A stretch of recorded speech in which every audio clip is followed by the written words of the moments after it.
everyone. I hope you can hear me. My name is Dr. Gopalasingam. My pronouns are he and him.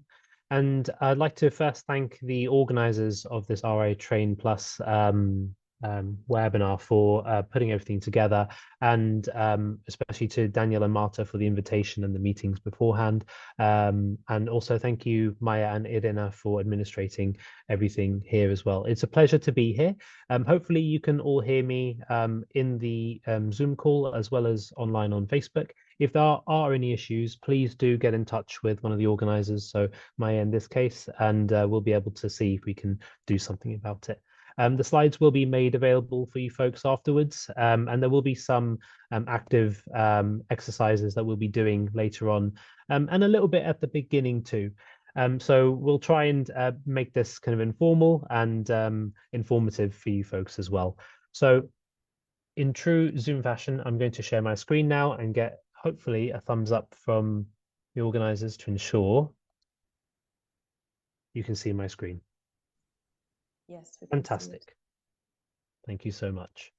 So here today, I'm going to talk to you about incorporating equity, diversity, and inclusion practices into research. Now, I do mention research. I should probably add the caveat: this is research, academia, and kind of adjacent sectors as well. And this is based on the few years that I've worked within EMBL-EBI, working both in the core training team as well as some of the work that me and my partners did across Latin America as part of a UK aid-funded program. I'll be drawing on experiences from other parts of my career as well. At points, I'll be kind of asking you folks for input around your experiences too. So please have those to hand. So the overview of today's session will be covering the definitions and concepts of equality, diversity, and inclusion, and accessibility as well. We'll be looking at some examples of EDI practice, so the experiences that I've kind of personally seen and some of the things that do work and maybe things that do not work as well. Accessibility concepts and tips to be more accessible will be covered lightly as well. And hopefully by the end of this session, you should be able to explain the differences between equity, diversity, inclusion, and accessibility, and hopefully apply some basic accessibility principles to your materials.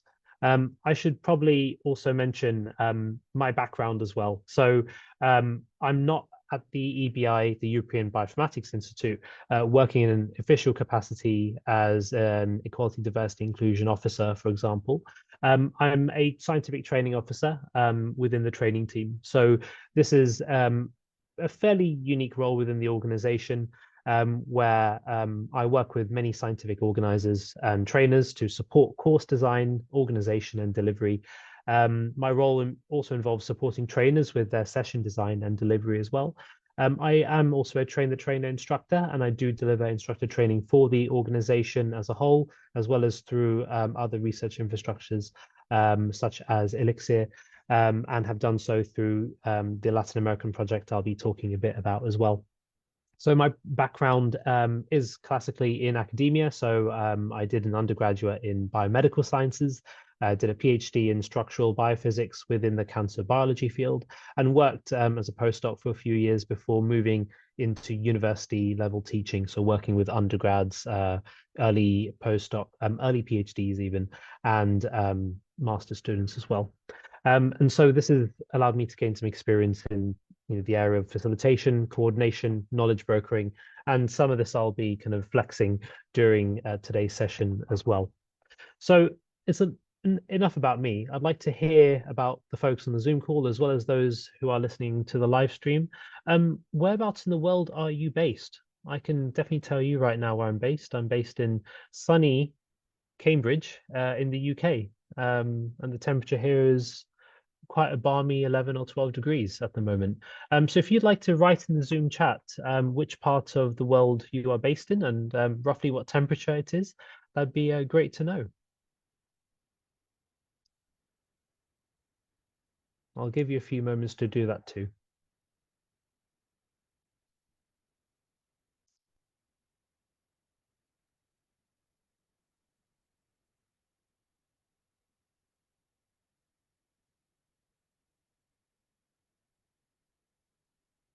Well, it looks like Berlin is winning with 14 degrees. Same temperature in Oxford. Great. I'm a little bit jealous of the slight temperature high in Berlin. That's pretty great. It's great to see that actually the temperatures are pretty consistent across the board in the European countries I'm seeing at the moment. And hopefully for folks listening on Facebook, slightly similar. Well, the temperature low in Norway, wow, five degrees Celsius in Bergen. I've been to Bergen once and it was raining the whole time while I was there. So I think if it's rainy, that seems pretty consistent. Fantastic. Well, I do hope you folks have some better weather. I think Rome wins with 15 degrees in Italy. Well done, Rome. Thank you so much for participating in this. I think I've got one more question I would like to ask. What kind of roles are you taking in your particular sector? What kind of work are you doing at the moment? It'd be great to see a couple of responses there as well. So you might be working in research infrastructures, academia, somewhere within the life sciences or beyond social sciences. I'd love to hear and see where you folks are from. So if you'd like to mention that in the Zoom chat as well, what your role is. You don't need to mention exactly which institution you work in, but your role would be quite important, I think. I'll give you a few minutes to do that too.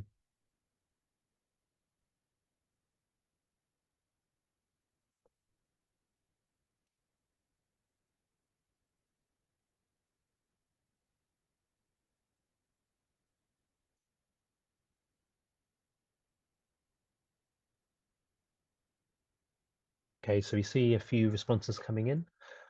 Working in future research infrastructure, observatory, research infrastructure, management and operations unit, international knowledge transfer, so that's within the private sector, the accounting and finance department within an RI,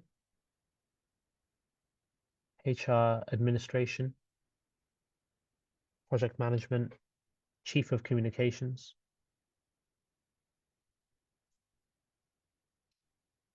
Great, so quite a few folks working within research infrastructures. That's not a huge surprise. Within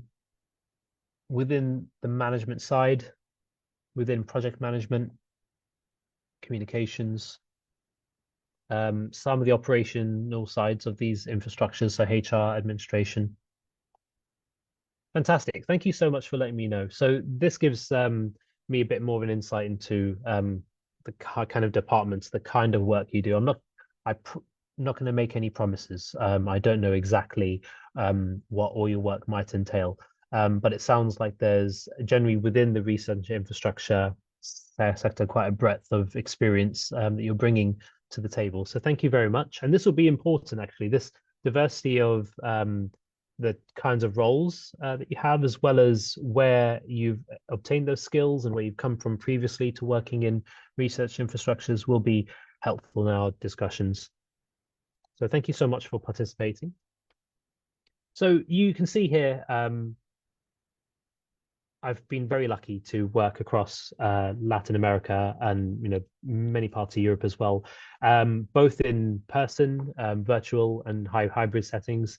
And where I work at the moment and where I'm sitting at the moment is within EMBL-EBI's South building. So there's 2 buildings, soon to be 3, and I'm working in the current newest one.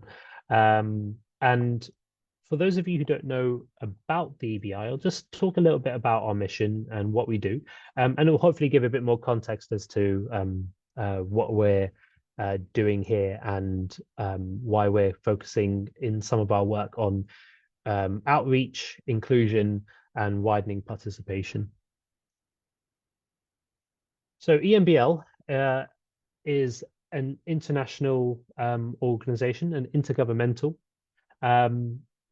It was started back in the 1970s, and it was created so that it could create a center of excellence for life sciences research in Europe. The EBI started in 1992, and well, around 1992. I'm not sure of the exact date. And the European Bioinformatics Institute is a world-leading source of public biomolecular data. And the vision is to benefit humankind by advancing scientific discovery and impact through bioinformatics. And it's part of the wider EMBL, the European Molecular Biology Laboratory, which is headquartered in Heidelberg in Germany. So we have 5 pillars of our mission, which is delivering data resources, performing excellent research, training the next generation of scientists, engaging with industry, and coordinating bioinformatics in Europe. We have 6 sites spread across Europe, and I'm calling you from Kingston today, a very tiny village that probably wouldn't be on the map if it were not for the huge research centers in its village. And there's 5 other sites, 2 of which are in Germany, 1 in France, 1 in Spain, and 1 in Italy as well. And they all specialize in slightly different things. Hamburg and Grenoble, they specialize both in structural biology. There are particle accelerators there and beamlines that come off of them that help us in structural biology research. Heidelberg, as I said, the headquarters is primarily focusing on life sciences. 50% of their work is bioinformatics. Barcelona, which is the newest site, specializes in tissue biology and disease modeling. And we have Rome specializing in epigenetics and neurobiology as well. So it's an intergovernmental organization, which technically makes all our staff members international civil servants. We have 29 member states, and we also have an associate member state, as well as a prospect member state as well. And together they form part of the governing body for the council, which governs our activities at EMBL. So thank you for listening to me describe exactly where I work and what kind of work we do. I firmly work within the training aspect of our mission, and we're part of a team of around 20-ish people, 25 people, who together with other collaborators across the organization and beyond, create and maintain a very busy training program in bioinformatics. So focusing on today, we're going to go through some definitions and concepts of equality, diversity, and inclusion and accessibility, and move thereafter. So you've probably heard these terms before. You might have even heard the word equality instead of equity. And nowadays we're trying to move towards the term equity, and you'll see this reason clearly in just a few moments. So diversity. It's the representation of various identities and differences. How diverse is a group of people, or the data you're working with, or the experiences that you're trying to capture. So it covers just how broad that could be, or how narrow it could be as well. So talking a bit more about inequality and equity and justice. This is a really helpful figure that I think really illustrates the different terms within. So when we think about inequality, what we're thinking about is unequal access to opportunities. So you can see there's a child here who gets an apple, and this tree here is bending to one side. There's more apples on this side, and it's just more likely that this child here will gain an apple. And the child here being in the wrong position here, the tree facing this particular way, not as much fruit around, does not have the same access to the fruit as this child here. So we can address this by taking an equal approach, where what we do is evenly distribute tools and assistance. So we would give both children here a ladder of the same height and a bag to pick up the fruit. However, you can see that even though there has been an even distribution of tools and assistance, this is not leading to the outcome of both children receiving fruit, getting fruit from the tree. And this is because the tree here is still the same. It's still bending to one side, still has more fruit on one side, and the ladders are not tall enough for the child who has no fruit. So equity now is custom tools here that can identify and address inequality. So it's similar to equality, but actually recognizing the needs of those that are being underserved. So in this case, the child who previously didn't get access to fruit, they're given a taller ladder and thus are now able to access what they need to. And finally, we have justice, which is actually fixing the tree, which is fixing the system to offer equal access to both tools and opportunities. So now that the tree's been fixed, has been cared for appropriately, we can now see that the tree now does not require ladders of different heights. You can give the same kind of equal access to ladders, and you can see both children getting the fruit. So nice, happy ending. Justice is what we're looking for finally, and on the road, we can go towards equity, equality, and basically stamping out inequality where we can.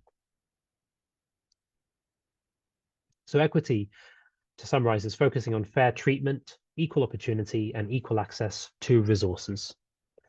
You might see other figures in future that cover this idea of basically trying to look over a fence and how a person who can see over the fence doesn't need any additional equipment, whereas someone who might be a bit shorter would need at least one box to stand on top of to be able to see over the fence.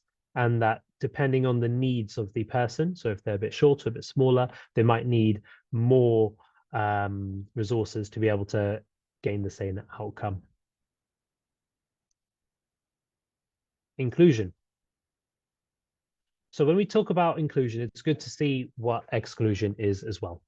So exclusion in this particular diagram, we're seeing that there's a group that is central in the circle here, and there's a bunch of people out here who are excluded for various reasons. Now, segregation is it might look a bit like inclusion, but actually what's happening is you're actually segregating society so that, or this particular group in this instance, so that there's a group that forms under particular characteristics, and there's another group that is formed with different characteristics, and they're both separated. They don't integrate at all. Now, integration is where we do find both groups within the same kind of circle, but they're still segregated within that particular group. So you don't see too much crosstalk. You don't see many opportunities for interactions. Now, inclusion, which is the goal to go for, is one where you see every different member equally distributed across the circle, across the group, across society, all able to talk to one another, all able to work together, play together. And you can see here, inclusion looks very different to exclusion. So there might be approaches, depending on the kind of work that you do, where you might need to take an iterative approach to walk towards inclusion. But it's good to recognize when something might look a bit more like segregation. Like if we were to run this webinar differently, it could be that we run it a few different times, but for different audiences, instead of try to run it for the entire audience, utilizing all the different tools we have to ensure everyone is equally able to attend.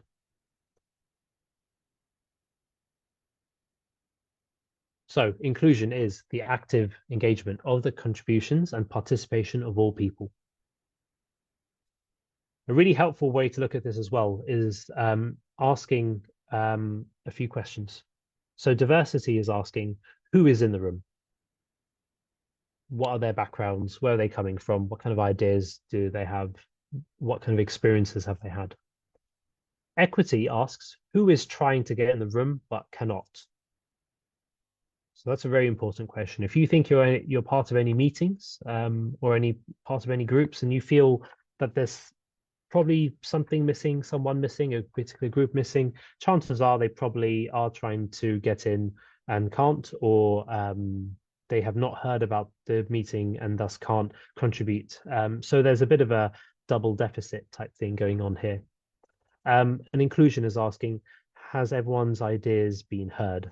Has everyone been included in the discussion? Now, that doesn't mean that you have to agree with everyone, but actually at least having the ability for those ideas to have been heard, for people to have been consulted in the process, is quite an important part of inclusion.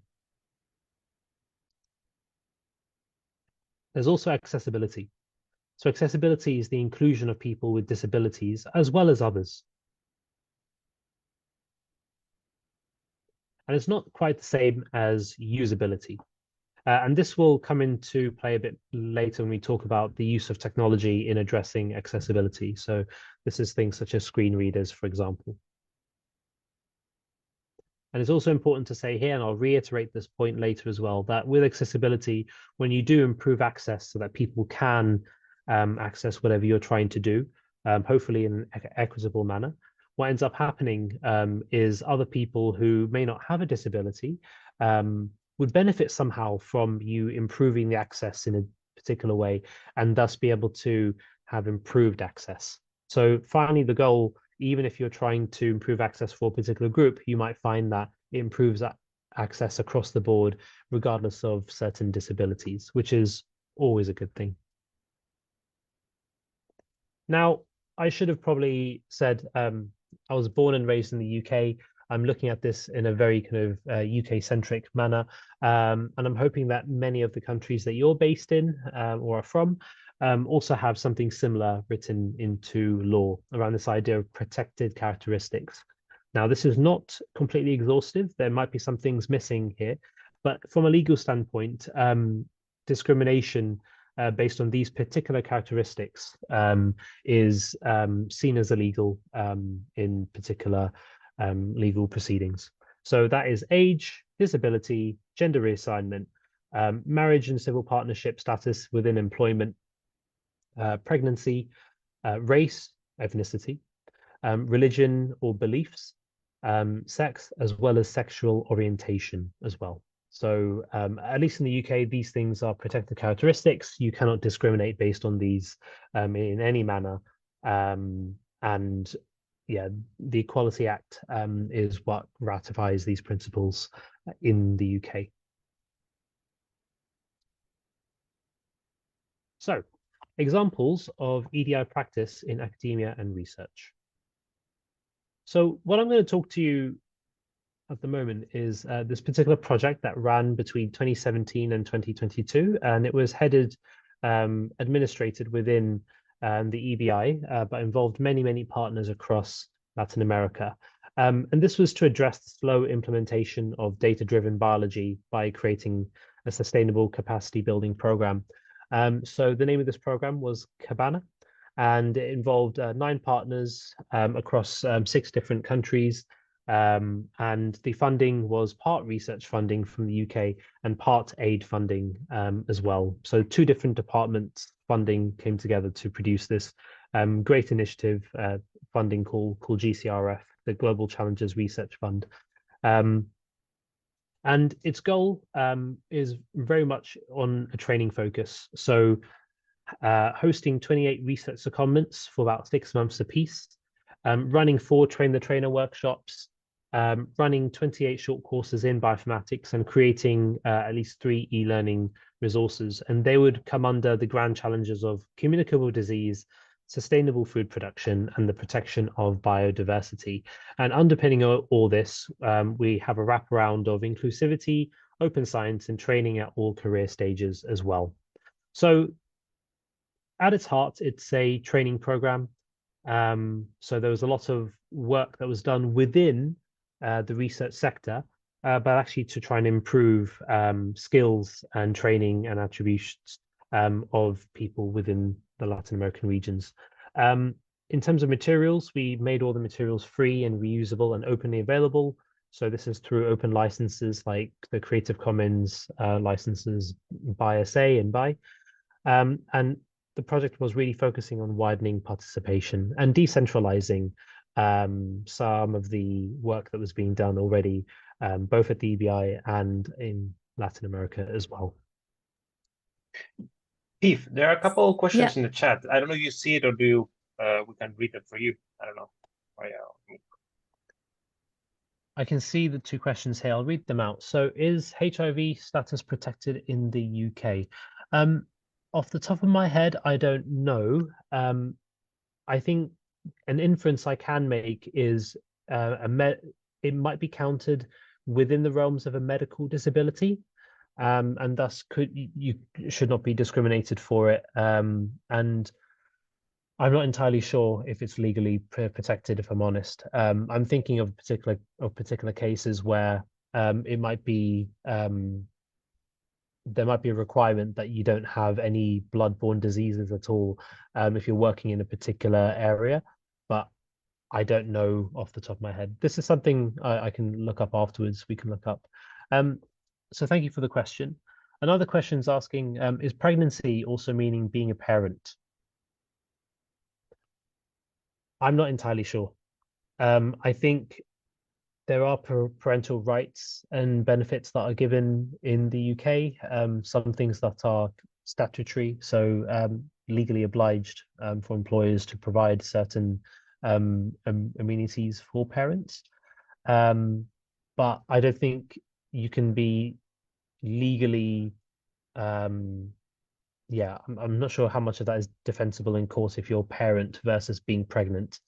So I guess one thing I'm thinking of is if you're pregnant at a job interview, the would-be employers can't discriminate based on your prior pregnancy status, for example, or within employment discriminate against you just because you are pregnant. So I think it is more to do with pregnancy status. But again, I'm not entirely sure. Hopefully that somewhat answers the question, at least a little bit, but we can follow this up. Are there any other questions, maybe on Facebook at the moment, or? Steve, can I follow up on that one of HIV? Would it have the same status as any other sickness that you might have, like protected on the same way? Like I don't know if you go to an interview, I mean, you would not disclose a sickness at an interview, right? Whether HIV, their physical illness, mental health, they would all maybe are under the same umbrella. Perhaps, yeah. So this is it. If it's a long-term illness, I think you couldn't be discriminated against. Yeah. And I don't know whether long-term illness then comes under the umbrella of disability rather than just like a medical issue. But many employers, yeah, like as far as I'm aware, yeah, that's something I'm not entirely sure on. I know what the situation might be within EMBL, but I'm not sure outside of that system. But yeah, yeah. Neurodivergence is protected. So neurodivergence is an interesting one. So neurodivergence is, for those who may have heard the term in different ways, neurodivergence covers things such as thinking differently, such as attention deficit hyperactivity disorder, autism spectrum disorder, yep, dyslexia as well, Asperger's, thank you.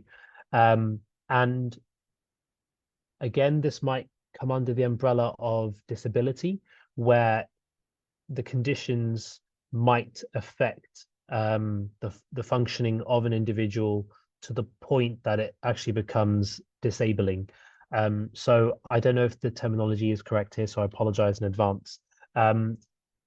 People who do have autism, sometimes they can be referred to as having profound autism, where the symptoms or their condition is enough that they're not able to look after themselves fully without assistance. So in that case, it might actually come under the idea of disability. But my feeling is that might come under a case-by-case basis. I think in the UK, you have to disclose if you do have ADHD, you have to disclose that to the driver's authority, the DVLA, because something that can affect your attention on a road might be seen as dangerous, so they need to be aware of it, and that could have implications downstream legally as well as for insurance purposes. So I don't think neurodivergence is protected as like that particular term in the UK, but under the umbrella of disability, some aspects might be. again, it might be to do with severity. Hopefully that answers the question a little better. Yeah, and apologies again if I'm being purposefully ambiguous. I don't want to give the wrong information. And thank you for the questions so far.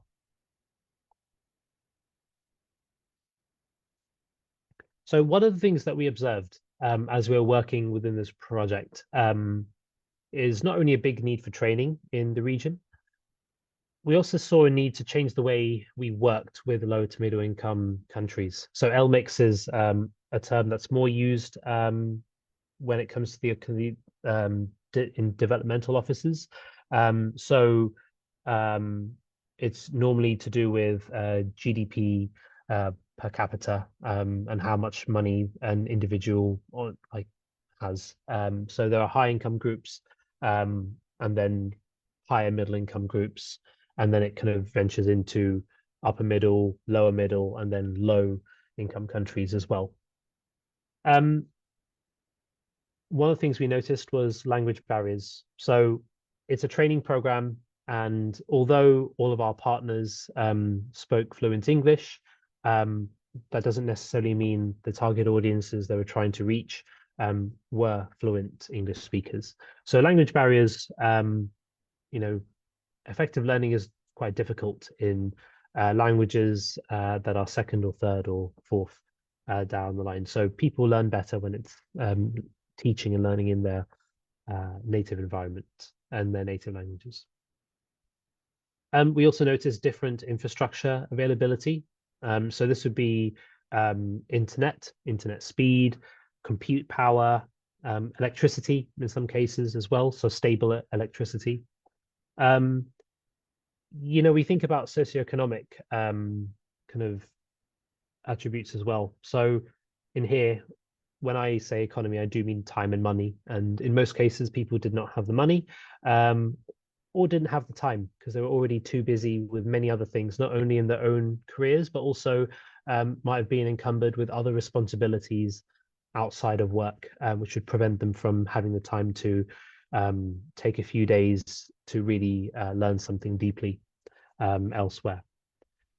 So some of this comes under existing social inequity as well. And a lot of research has been done over many, many years.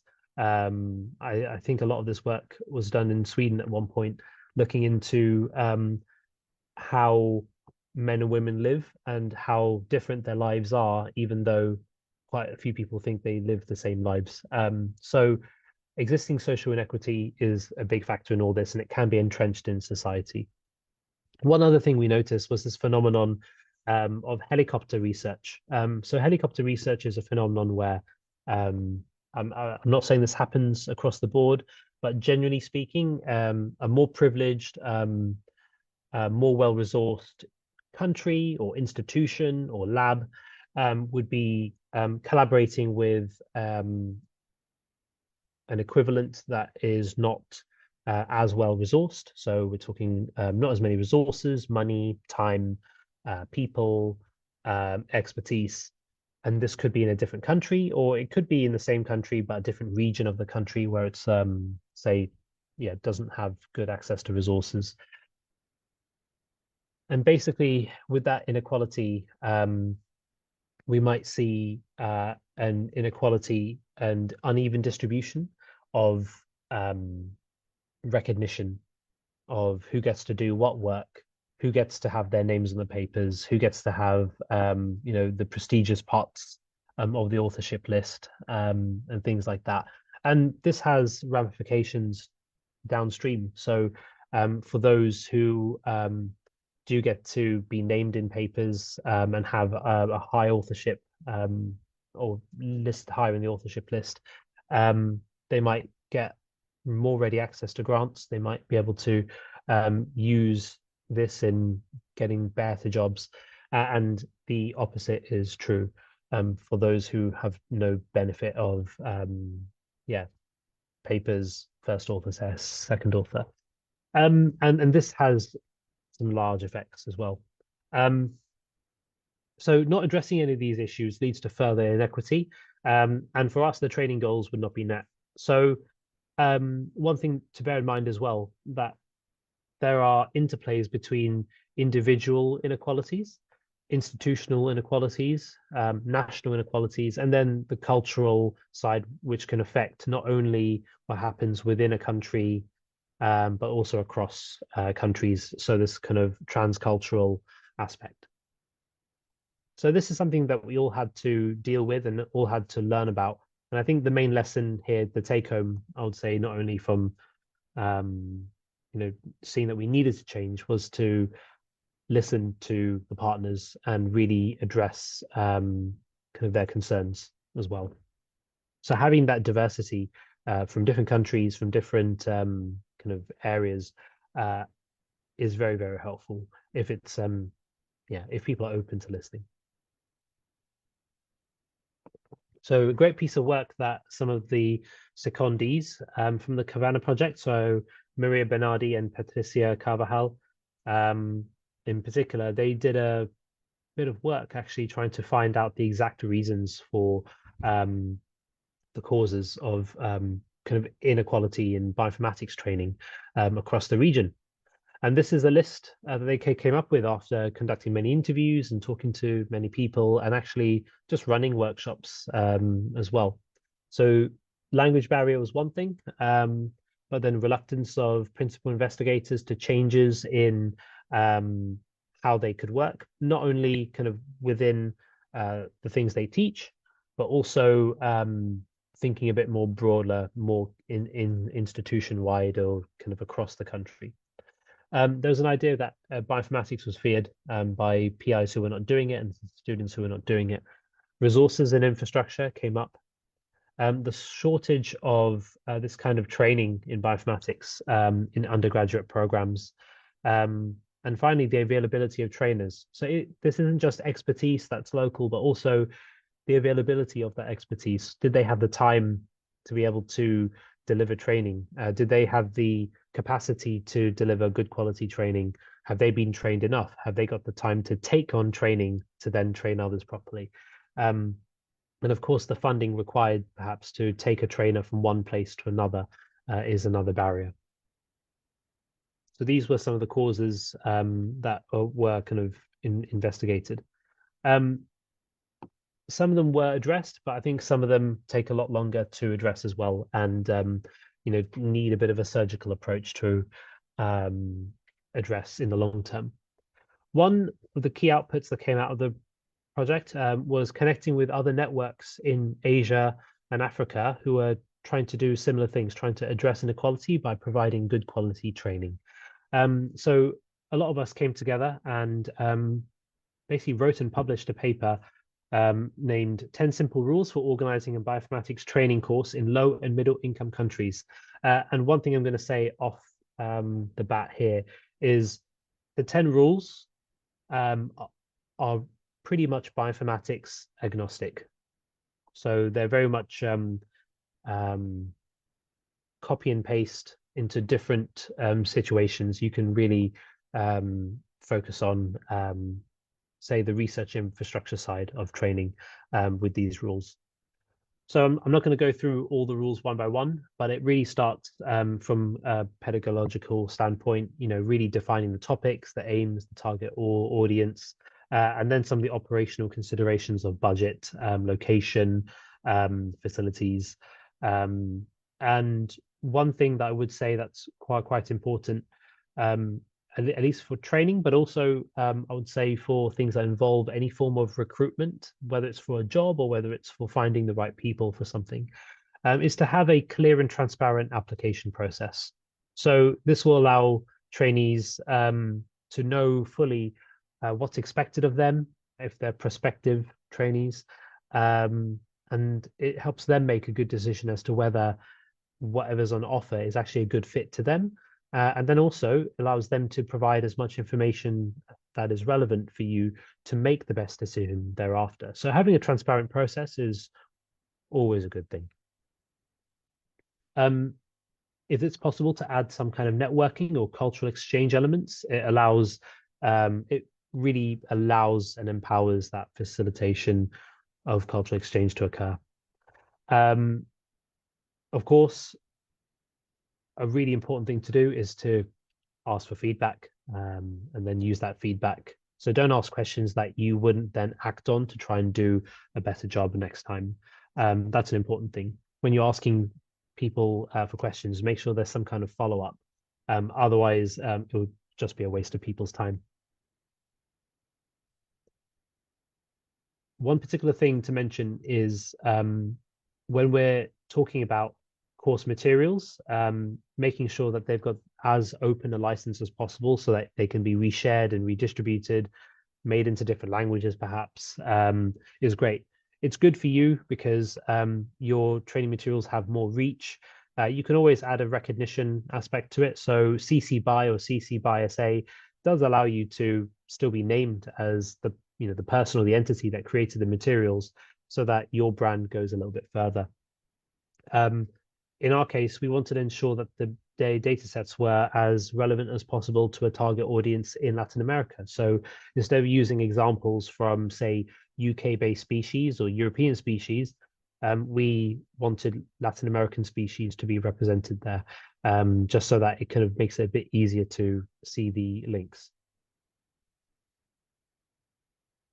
So workshop delivery, I can say that we achieved our goal of running 28 bioinformatics workshops, 18 of which were in person, 10 were virtual. We trained over 800 people in bioinformatics and utilized 141 travel fellowships for these trainees.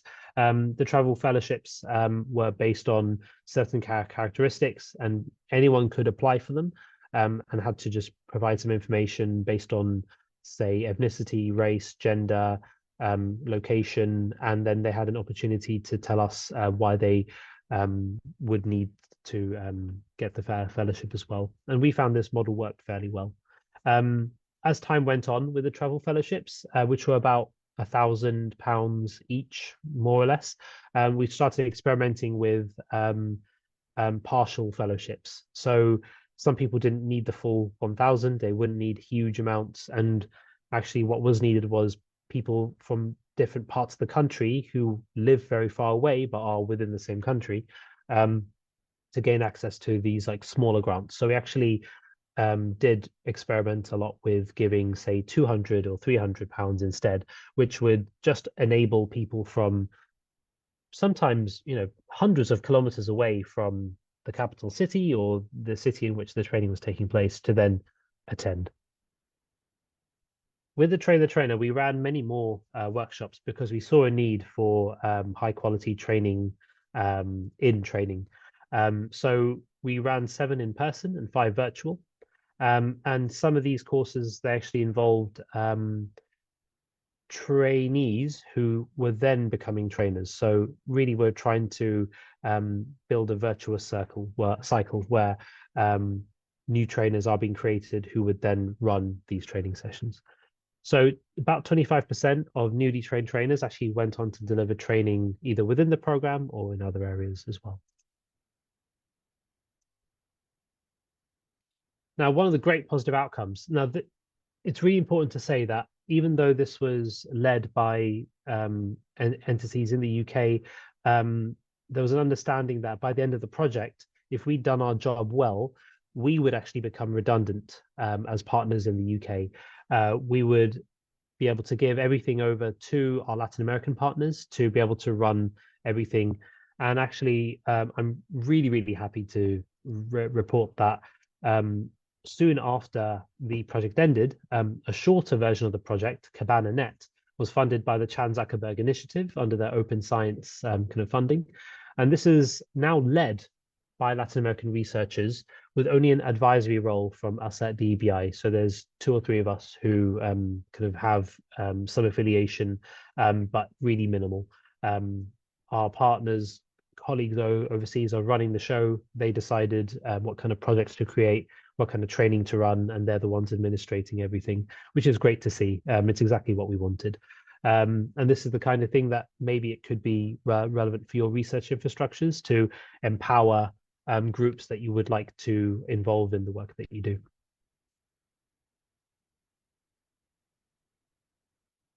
So this is more about good practice in global collaboration, which comes under EDI, more about equitable practice and basically preventing helicopter research practice. Internally and externally, you should have pretty good EDI policies. So some kind of mission statement around why EDI is important to you. It's really important that if you're running any events or anything that involves engaging with the groups that you want to, that you have a really good code of conduct. So it shouldn't just be one that says, oh yeah, we value things like respect and commitment and, fair opportunity.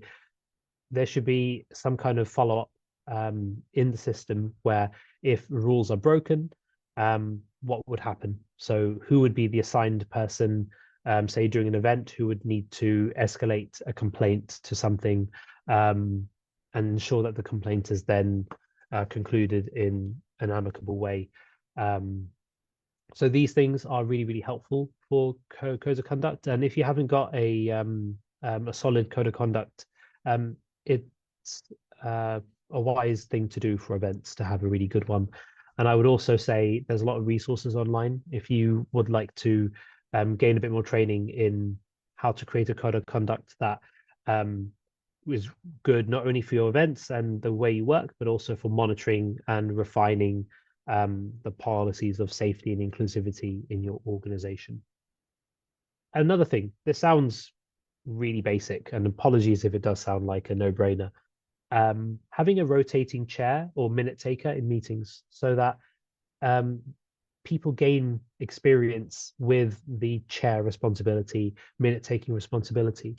By doing this, it just empowers people further, gives people a bit more access to a bit of soft training they can do on the job. And from there, it kind of allows different voices to be heard. Some people might feel more comfortable if a particular person was chair for a little while, just so that it kind of includes and creates an inclusive atmosphere.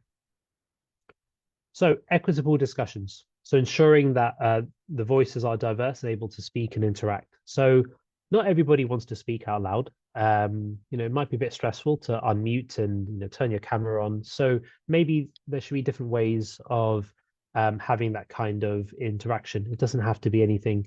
It could be using the Zoom chat, for example, or using a Google document, or using some kind of online pad or post-it notes type app. There are loads of free ones, and that allows interaction in a way that allows people who may not want to speak, and it captures those diverse thoughts that are out there. So also having the ability to interact before or after the event is also helpful. So sometimes people can send in for particular talks, they can send their questions in beforehand. And this is a really good example of asynchronous interaction. So not just interaction during the event, but before and after. The caveat here is it does take a bit more work. It lengthens the lifespan of a particular event, but it can have some positive outputs if you're really looking to fully engage. I mentioned rotating chair and minute takers, but also role rotation and delegation. So if you're a manager and you think there's something that could be a promotable task for another one of your employees, it might be worth giving them that promotable task. Ideally, if there is money there, to give them a bit of money, a bit of a raise to enable them to feel empowered to take on this task that might have more responsibility, more work.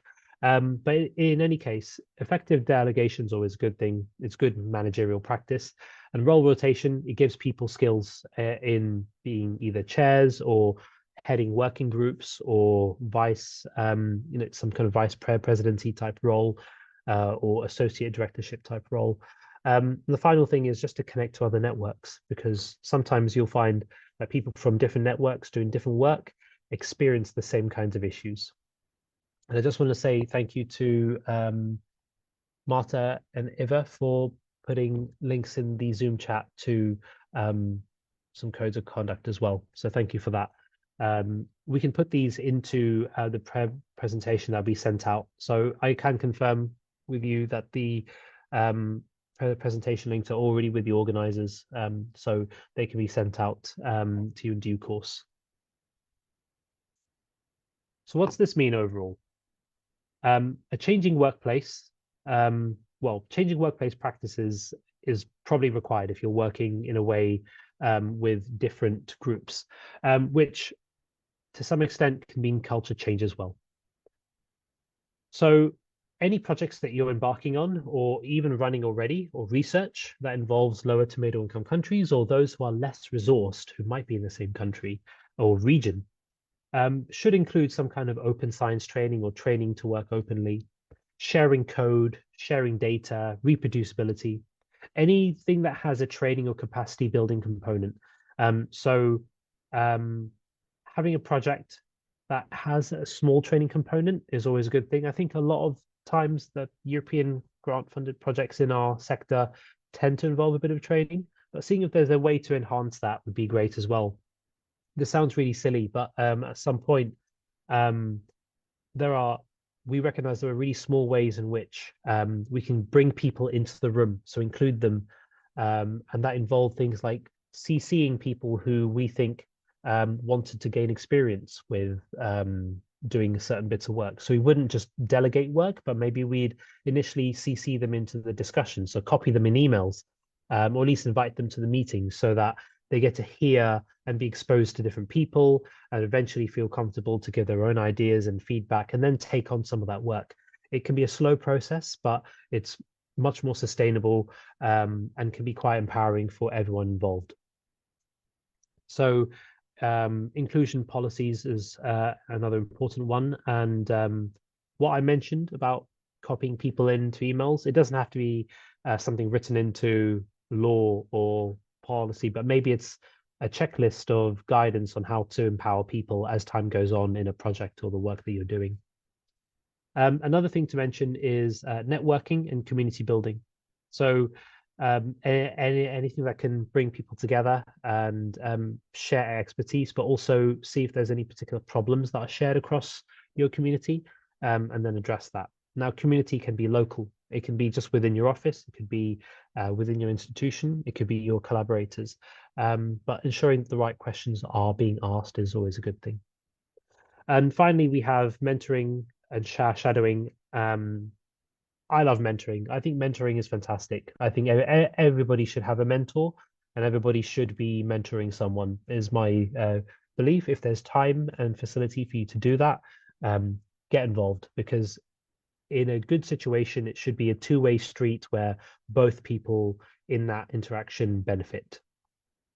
And I mentioned this before, if there's any opportunity to work in multiple languages, so translating materials across, even speaking in different languages, having translators or interpreters available, having manual closed captioning or meeting summaries at least written in different languages, really to enhance participation would be great.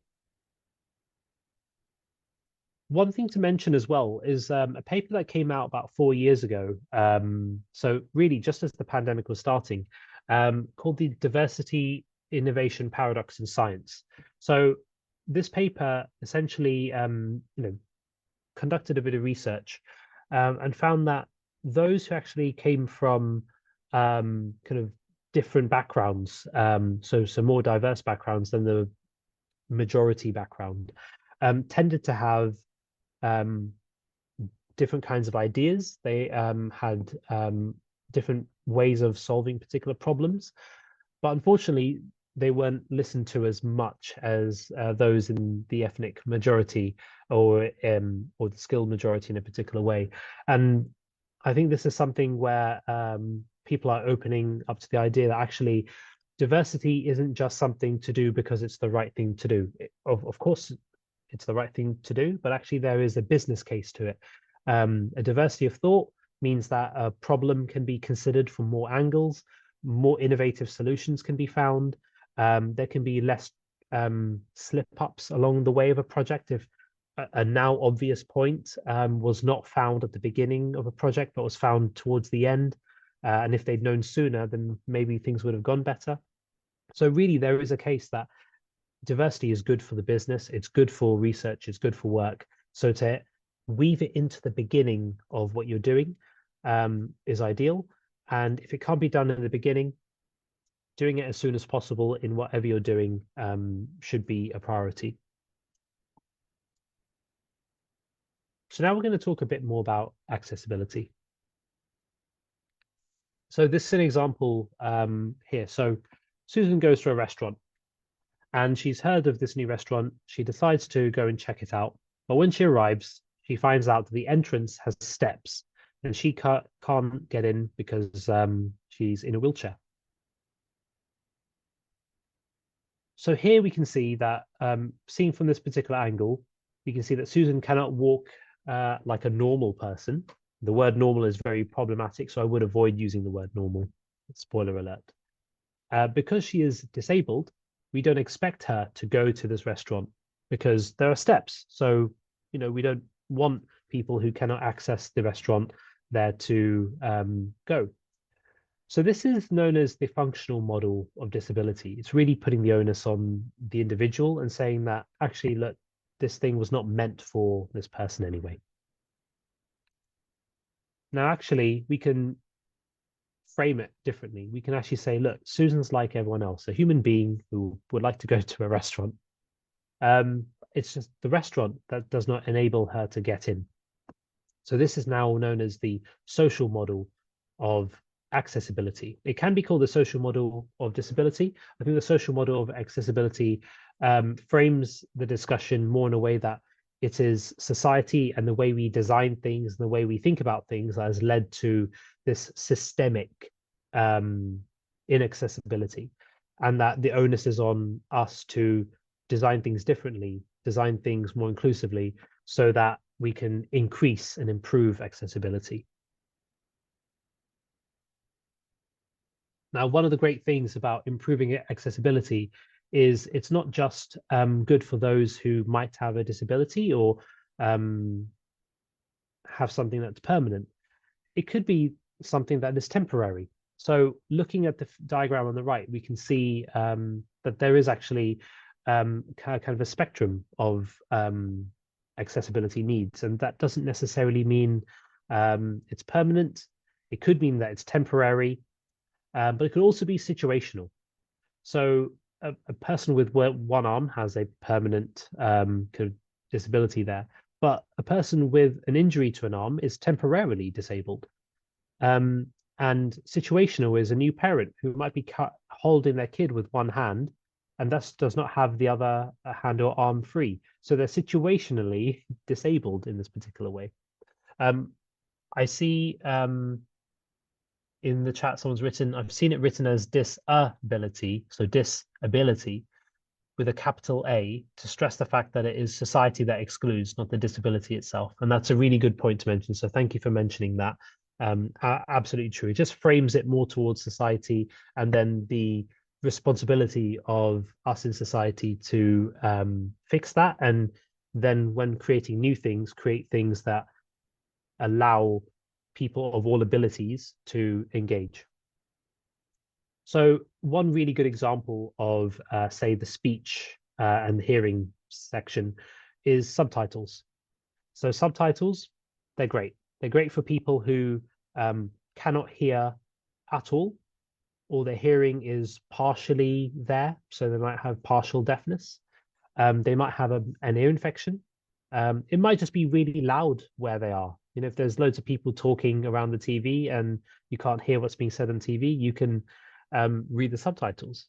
And it's also really good, especially if you're watching something in a different language and you're not quite fluent in that language yet, or you want to learn the language. So you can see that although something has an immediate positive benefit for a group with a permanent disability or permanent condition, having that particular thing available for people actually allows many other people who you wouldn't say are disabled or would categorize in any way as disabled to be able to interact with that thing more effectively. So it's actually an across the board improvement, which is fantastic. And actually, this is the kind of thing I believe we should be striving for, seeing the additive benefits. Another thing, and I think we've all done this in different ways, descriptive hyperlinks. So people who use screen readers, so that's this kind of device that basically very quickly allows you to go through a web page. And this is very helpful if you're partially sighted or fully unsighted, so blind. And this is useful for people who skim read and people who use screen readers, people who tab through links, your Google rankings. They all use this descriptive hyperlinks. Unfortunately, click here and find out more are not very helpful. So we can actually use something a bit better. So actually describing what might be happening in the link is better. So here, you know, if you click on the do's and don'ts on designing for accessibility, that's exactly what you're going to be accessing. And you can see these are, you know, they're hyperlinks and you know what they're going to be hyperlinking to. And it's better for those who are using screen readers. So there's an example that was used in a previous event that we ran where we had the writing click here with a hyperlink. And to actually make it a bit easier for everyone involved, actually rewrote the sentence to say, take a look at our information on local accommodation. Again, more descriptive. It's better for those using screen readers, but also good for those who are reading very fast and just want to click on a link to find the thing they need to find. There's also something called alternative descriptions for images. So these can be used, again, for people who are partially sighted, but also for people who may be reading on a device that doesn't allow photos to come up so quickly. So if you're in an area with really bad internet, really poor internet connection and speed, you can see where a photo is supposed to be or a picture, but instead of the picture, it will just have the text description. So this kind of thing saves some data for those in areas where data availability is an issue. And this decision tree link will give you some guidance on when to put those descriptions in. So if you're designing training materials, for example, you can actually put these things into the alt text or alternative text descriptor. And if you go into Google Slides, for example, or even Microsoft PowerPoint, you can actually have an option to add an alternative text to each figure or description or image that you're providing. Some tips. So be concise and clear, use short sentences, and there are many, many guides online on how to do this kind of thing better, and I'll put some more links in there as well. So somebody mentioned dyslexia earlier. So there are fonts that you can use to improve the readability of things for people with dyslexia. So technology has many solutions for this. One other thing you might want to consider is using fonts that, even if you're not using the open dyslexic typeface, you can use things like Arial that might be a bit better for people with dyslexia. And there's a few other fonts as well. Larger sizes are always helpful. And also having really good contrast between the color of the text and the color of the background, and also taking into account that there are people who have color blindness as well. So there'll be things that people will see differently depending on what exact color they are. So again, some more links here to be able to do your to create more accessible training, but not just accessible training, accessible materials, whether it's documents, essays, guidance that you're creating for an external audience, as well as an internal audience. And I just want to say thanks again to Nikiforos Karamanis. He kind of worked as a senior UX developer within the web dev team at the EBI, and kind of basically delivered some of this content at a previous workshop many years ago. So I just want to say thanks again, Nikki. Now what we're going to do is a very quick exercise. I'm going to ask a couple of questions, and actually the questions are already on here. And this exercise is called the speedboat exercise. It's usually done with a big piece of paper that has a drawing of a speedboat trying to get to an island. and there's an anchor weighing it down. And the reasoning behind this particular exercise is it allows teams or groups of people to find out what they're doing at the moment, what barriers there are to what they're doing, and where they would like to be. So the wind in the sails is what actually is going well at the moment, what are you doing at the moment? What EDI and accessibility have you or your team implemented in training to date? What are your anchors? What's bringing you down? What barriers or challenges do you or your team face in implementing EDI in your training? And finally, Ireland. What EDI and accessibility would you like to implement in your training? So at this point, what I'm going to do is share with you a link so that you can have a go at this exercise yourself. Now, please let me know if there's any issues with accessing the link. We did test to see that it works okay. You should need to log into your Google account. You shouldn't need to use your emails at all. This is completely anonymous. And I didn't write this into the form, but we will not keep this data. It will be deleted afterwards. It's just for the purposes of this particular meeting. Cool. Thank you for confirming. So when you have a moment, please do go through the exercise. I'm going to share my screen again so you can see all three questions at once. I'll give you a few minutes to complete it. And then we'll review the answers to each one afterwards. I'm going to stop talking for a bit and continue drinking tea. Steve, quick question. If we are not involved in training, if we're involved more like, I don't know, research in general, events, or I don't know, managing our RI team or something. So we just talk about that, I guess, not specifically about training. Absolutely. Yeah.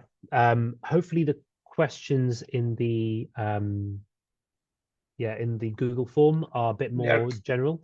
Yeah.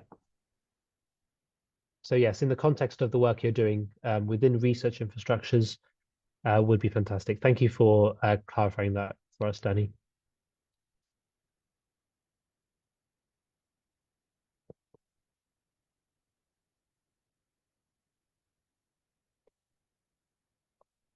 I think an important thing to mention here generally is EDI can mean different things to different departments within organizations. So of course, to HR, it will mean things to do with recruitment, having inclusive recruitment policies, making sure the advertisements are written in a way that's neutral and trying to attract as diverse and as skilled a cohort as possible. There's the internal side of ensuring that HR processes are equitable. There's different teams and the way they work and how they can enhance the quality of their work through diverse practices and inclusive practices as well. Of course, when it comes to outreach, these things come into play. So you can really approach these questions from many different angles. And I think hopefully this presentation has demonstrated that there are some big things that you can do to address inequity or narrow cohorts and increase diversity in ways that don't take much money and actually just require a slight change of behavior or practice.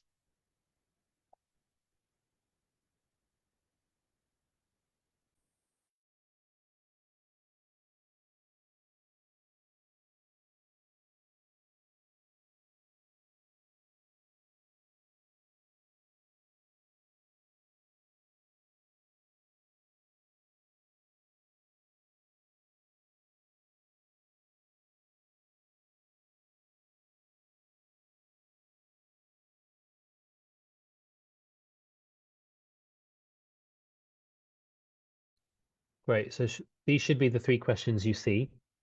I'll give you a few more moments as well. Again, if there's any problems with accessing, just let us know.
So I'm just going to stop sharing my screen for a moment and check through the responses and get them ready to share with you folks.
Great. Thank you so much for the responses so far.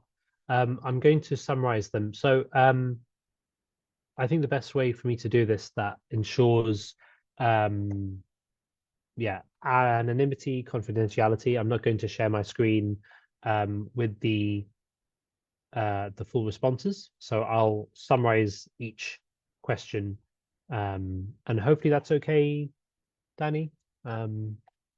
Like I think that's a good approach to take. Fantastic. So one thing I might do though is change a few things around. So thanks again. There are people still writing things in, I see. So thank you for writing those responses in.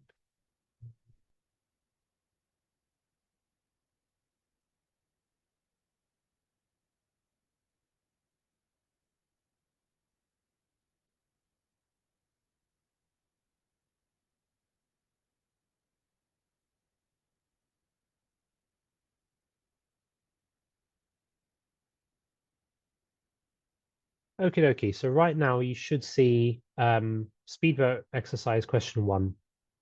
That should be the slide. Can someone give me a thumbs up or yep, great. Okay, fantastic. Great. So we had a variety of answers, and basically this spanned he says while not having access to the questions. What's going on?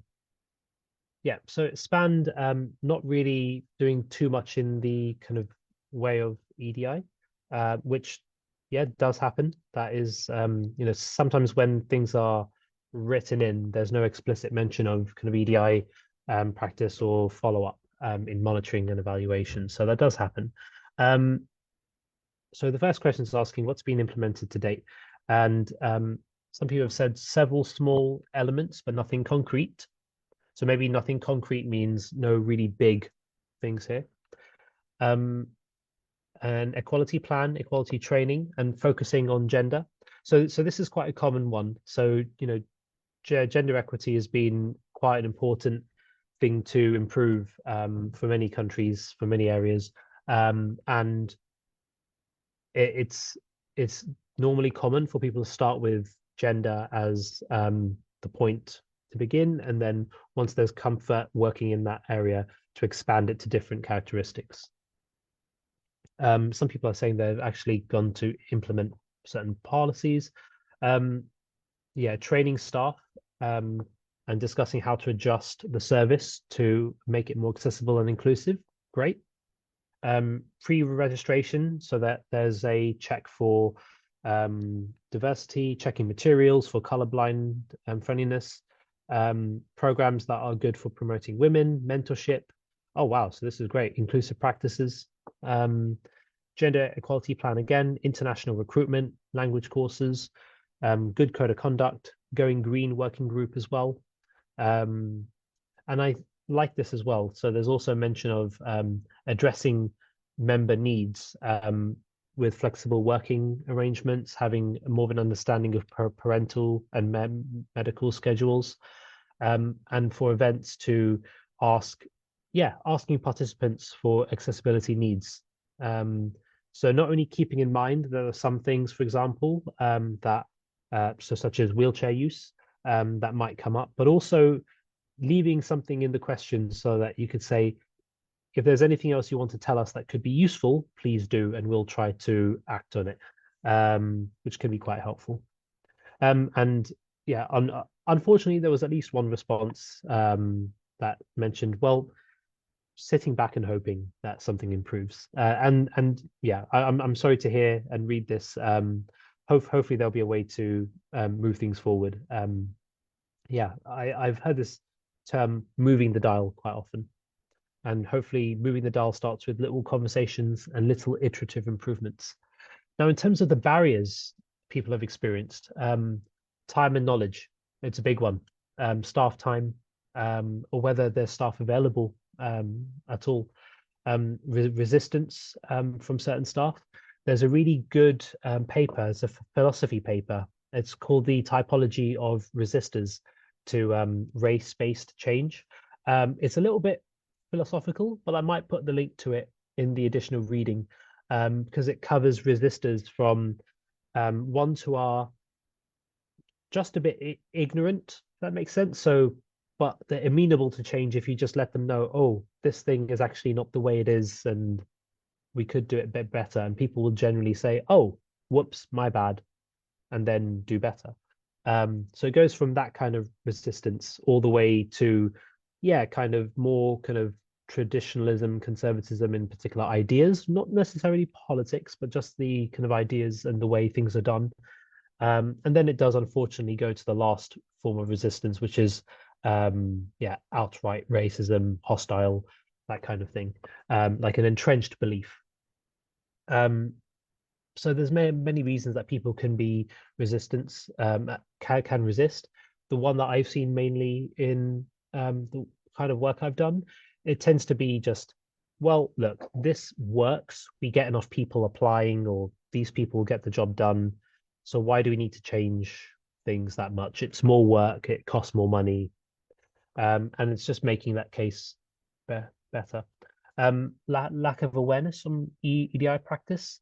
Having a proactive attitude to work in the subject, that's true. To be honest, a lot of this comes under time and money and expertise. I see something really specific here around gender inclusive language, and unfortunately, being told that you're not allowed to use gender inclusive language in official communications can be quite problematic. Hopefully that's something that can be worked on. So sometimes it's not just things like time and money, it's specific things that you're not allowed to do, unfortunately, which I do sympathize with. That's not an easy thing to work within. And what EDI and accessibility would you like to implement? Okay, so one response said anything. Great. More accessibility, more women and minorities in leading positions. So better promotion systems, more inclusive promotion systems, giving people tasks that can be led to a promotion in a performance review, doing interviews a bit better, mentoring, and ways to start small, transparent career development. Yep. Diversity of languages, ready-made manuals, onboarding that can be more inclusive, unconscious bias training. Yep, that's fantastic. So thank you so much for saying all this. I think what I might do, if it's okay with the organizers, is maybe summarize some of this into like some general bullet points and put them onto the slides. as answers, but not in a way that might be identifying. And I might double check with the organizers to ensure that nothing is identifying, if that's okay. If anyone really disagrees with that notion, please do put it into the Zoom chat or Facebook chat. But I think this might be the best way to ensure we have maximum benefit for each and every one of you who attended and those who want to see the slides after. So thank you so much for participating in that. Sorry, I forgot to push the slides forward for the 3 questions. So to summarize, it kind of looks like there are some things happening, mostly, and there's a spectrum of things happening that range from small iterative changes to quite large policies and quite big rewrites of particular policies. And some people are even at the implementation stage, which is great. A lot of the barriers are common. It's around staff time, expertise being available, and making it a priority as well. So there's a piece there around how do we enable that time to be liberated to be used for this kind of thing. And people have a wish list that ranges from just doing anything that's an improvement all the way through to having diverse leadership, which hopefully should lead to a virtuous cycle of increasing equality, diversity, and inclusion throughout the sector. So a lot of this is also summarized in these EDI positive practices that you can do. I'm not going to read through all of them.